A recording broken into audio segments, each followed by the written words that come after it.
Isip kabahin sa pagpangandam para sa pinakahalapad nga coverage sa GMA Network karong eleksyon, gikasa ang U-Scoop Plus Bootcamp.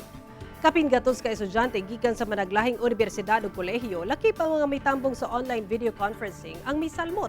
Mutabang sila sa Digital Action Center nga mahimong sentro sa digital operations sa GMA Integrated News. Sila sabang mag-monitor sa online content ug musiguro nga sakto ang makuhang impormasyon online.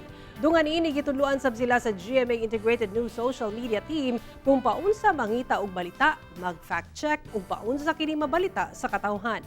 May paambit sab sa ilang kasinatian ang pipila ka GMA Integrated News reporter.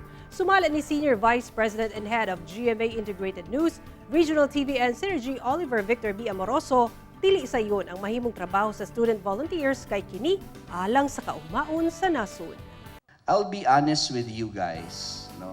Lalo na sa mga first-timers, hindi magiging madali ang ating magiging trabaho ngayong Mayo. It will be hours and hours of hard work, non-stop work as we aim, as we have always done so, to provide our fellow Filipinos the most trusted and most comprehensive coverage of the elections.